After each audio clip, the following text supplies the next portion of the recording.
அனைத்துலக சினிமா ரசிகர்களுக்கு சினிமா கொட்டகையின் அன்பான வணக்கம். 1939ஆம் ஆண்டு வெளியான அனைத்து திரைப்படங்களை வரிசையாக பார்த்து வருவதில் இப்போது நாம் காண இருக்கும் திரைப்படம் தியாக பூமி என்ற படமாகும். இப்படத்தினை தமிழ் திரையுலக இயக்குநர்களின் தந்தை என்று போற்றப்படும் கே. சுப்பிரமணியம் அவர்கள் தனது மெட்ராஸ் யூனியன் ஆக்டர்ஸ் அசோசியேஷன் பட நிறுவனத்தின் சார்பாக தயாரித்து எழுதி இயக்கிய வெற்றி படமாகும். கல்கி அவர்கள் எழுதிய இக்கதையை தொடராக ஆனந்த விகடனில் அச்சிட்டு வெளியிட முடிவு செய்த எஸ். வாசன் அவர்கள் இதை படமாக எடுக்கலாம் என்று திட்டமிட்டு வேலைகளை தொடர்ந்தார். பிறகு அவருக்கு பல சிக்கல்கள் இருந்ததால் இயக்குனர் தயாரிப்பாளர் கே. சுப்பிரமணியம் அவர்களையே இந்த படத்தினை தயாரித்து இயக்கச் சொன்னார். தனது ஜெமினி பிக்சர்ஸ் ஃபிலிம்ஸ் சர்க்கியூட் சார்பாக விநியோகம் செய்வதாக முடிவெடுத்து படப்பிடிப்பை தொடங்கச் சொன்னார். படத்தின் கதை ஆனந்த விகடனில் தொடராக வந்து கொண்டிருந்தது.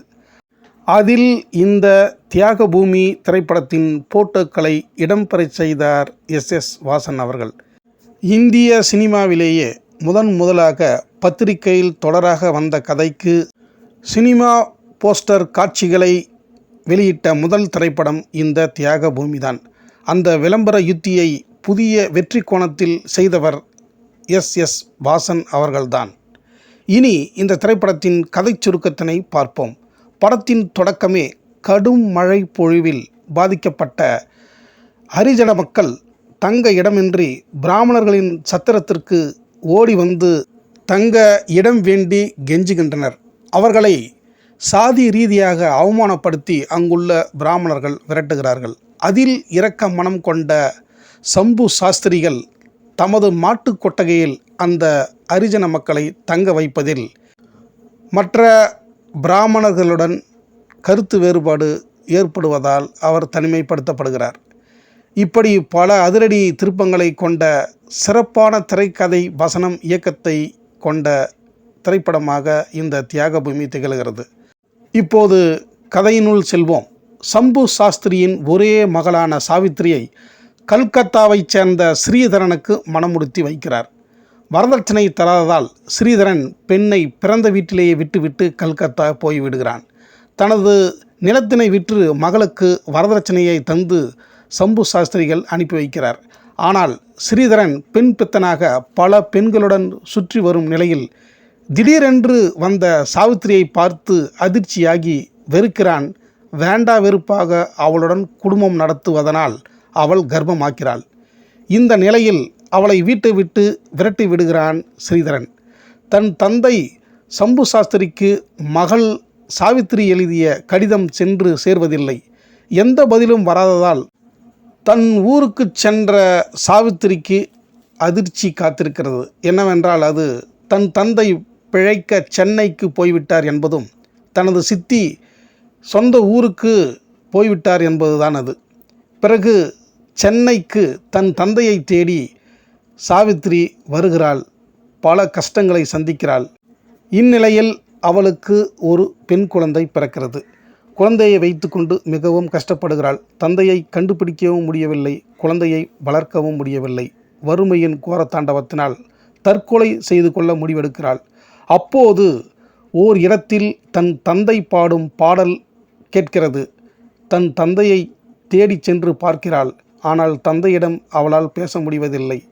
தந்தை உறங்கியதும் தந்தையின் காலடியில் தன் குழந்தையை வைத்துவிட்டு சாவித்திரி அழுது கொண்டே செல்கிறாள். காரணம், தன் கடிதத்திற்கு பதில் போடாத அப்பாவிற்கு நான் கொடுக்கும் தண்டனை என்று மனதில் நினைத்து கொண்டு அழுது கொண்டே செல்கிறாள். எங்கு சென்றாள், என்ன ஆனாள் என்பது படத்தின் சஸ்பென்ஸாக இருக்கிறது. குழந்தையை சம்பு சாஸ்திரிகள் வளர்க்கிறார். அதற்கு சாரு என்று பெயரிட்டு வளர்க்கிறார். அந்த குழந்தை நடனம், நடிப்பு, பேச்சுக்கலை என்று அனைத்து திறமைகளையும் கொண்ட சுட்டி குழந்தையாக சிறந்து விளங்குகிறது. இந்த நிலையில் பம்பாயைச் சேர்ந்த பணக்கார பெண்மணி உமா ராணி சென்னை வருகிறார். 5 லட்சத்தினை நன்கொடையாக தருகிறார். ஊரே அவரை கொண்டாடுகிறது. அந்த உமாராணி வேறு யாருமல்ல, பம்பாயில் இறந்த தனது அத்தையின் சொத்துக்களை பெற்று சென்னை வந்துள்ள சாவித்திரிதான் அந்த உமாராணி. உமாராணியாக சென்னையில் இருந்தாலும் தன் மகள் தன் தந்தையை பற்றிய கவலையுடன் அவர்களை தேடுகிறாள். சாவித்திரி பெயரில் இருக்கும் உமாராணி இந்த சூழ்நிலையில் தனது மகளையும் தந்தை சாஸ்திரியையும் சந்திக்கிறாள், அவர்களோடு பழகுகிறாள். ஆனால் தான் யார் என்பதை அவர்களிடம் சொல்வதில்லை. இந்நிலையில் பெரிய பணக்காரியாக திகழும் உமாராணி உருவில் இருக்கும் சாவித்திரியை அவளின் கணவன் ஸ்ரீதரன் காண்கிறான். அவளின் செல்வாக்கு, அழகு இதனை புதிதாக கண்ட ஸ்ரீதரன் அவளை மிரட்டி தன்னோடு வாழ வேண்டும் என்று வலியுறுத்தி கேட்டுக்கொள்கிறான். அதற்கு சாவித்திரி மறுக்கிறாள். அவன் நீதிமன்றத்தில் வழக்கை தொடுக்கிறான். அவனுக்கு மனைவியாக நான் வாழ்வதில்லை என்று இவள் பிடிவாதமாக மறுக்கிறாள். வேண்டுமானால் நான் ஜீவனாம்சம் தந்து விடுகிறேன் என்று சொல்கிறாள். குழந்தைக்காக ஸ்ரீதரனை ஏற்றுக்கொண்டாலும் முழு நேர சுதந்திரத்திற்காக பாடுபடும் பெண்ணாக மக்களோடு மக்களாக போராடி வாழ்கிறாள் சாவித்திரி. தன் தவறை உணர்ந்த கணவனும் சுதந்திர போராட்டத்தில் பங்கேற்று தன் மனைவியுடன் சேர்ந்து சிறைக்கு செல்கிறான். அப்போதும் சாவித்திரி அவனுக்கு சொல்லும் ஒரே வேத வாக்கு, நாம் இனி கணவன் மனைவி இல்லை, இந்த மண்ணின் மைந்தர்கள். இனி நாம் தேடுவதெல்லாம் தாம்பத்தியமல்ல, இந்த மண்ணிற்கு சுதந்திரம் மட்டுமே. நமது தேடுதல் கொள்கை எல்லாமே சுதந்திரம் மட்டுமே என்று சாவித்திரி சுதந்திரத்தை குறித்து பாடல்களை பாடுகிறாள். அப்படியாக இந்த படம் முடிகிறது. இந்த படத்தில் கதாநாயகி சாவித்திரியாக எஸ்டி சுப்புலட்சுமி அவர்கள் மிக மிக அற்புதமாக நடித்திருக்கிறார். கிராமத்து பெண்ணாகவும் கணவனுக்கு வரதட்சணையுடன் சென்று அவமானங்களை சந்தித்து கர்ப்பத்துடன் தன் தந்தையை தேடி சென்னை தெருக்களில் அலையும் அபலை பெண்ணாகவும், குழந்தையை பெற்றுக்கொண்டு வேலை தேடி பரிதாபத்துடன் அலையும் கண்ணீர் நடிப்பிலும் எஸ்டி சுப்புலட்சுமி அவர்களின் நடிப்பு அசத்தலாய் இருக்கிறது. அதிலும் குறிப்பாக பணக்காரி உமாராணியாக நடித்த ஸ்டைல் நடிப்பு மிக அற்புதம். அதில் அவரின் நடை, உடை, பாவனைகள் மிகவும் தனித்து இருக்கிறது. இப்படத்தில் சம்பு சாஸ்திரியாக கதாநாயகி எஸ்டி சுப்புலட்சுமிக்கு தந்தையாக இசையமைப்பாளர் பாபநாசம் சிவன் அவர்கள் மிக அற்புதமாக நடித்திருக்கிறார். அவர் இந்த படத்திற்கு இசையமைத்ததுடன் தந்தை வேடத்திலும் நடித்து அசைத்திருக்கிறார். குறிப்பாக அன்றைய சென்னை தெருக்களில் வேலை தேடி அலைந்து வேலை கிடைக்காமல் தவிக்கும் நடிப்பிலும், தன்னிடம் கிடைத்த குழந்தையை தன் பேத்தி என்று தெரியாமலேயே பாசம் காட்டி வளர்க்கும் நடிப்பிலும், தன் மகளை கிளைமேக்ஸில் யார் என்று தெரிந்த பின் கண் கலங்கி கதறி அழும் ஒரு பொறுப்புள்ள தந்தையாக நம் நெஞ்சில் பதிகிறது இவரின் ஆழமான நடிப்பு. இவர்களுடன் ராஜகோபால், பேபி சரோஜா, வத்சலா ஆகியோர் சிறப்பாக நடித்து இந்த திரைப்படத்திற்கு கூடுதல் பெருமையை பெற்றுத்தந்திருக்கிறார்கள். இந்த தியாகபூமி திரைப்படத்திற்கு ஒளிப்பதிவை சைலன் போஸ் அவர்களும், கலையை KR சர்மா அவர்களும், எடிட்டிங்கை R ராஜகோபால் அவர்களும், ஸ்டில்ஸை அபுபக்கர் அவர்களும் மிக சிறப்பாக செய்திருக்கிறார்கள்.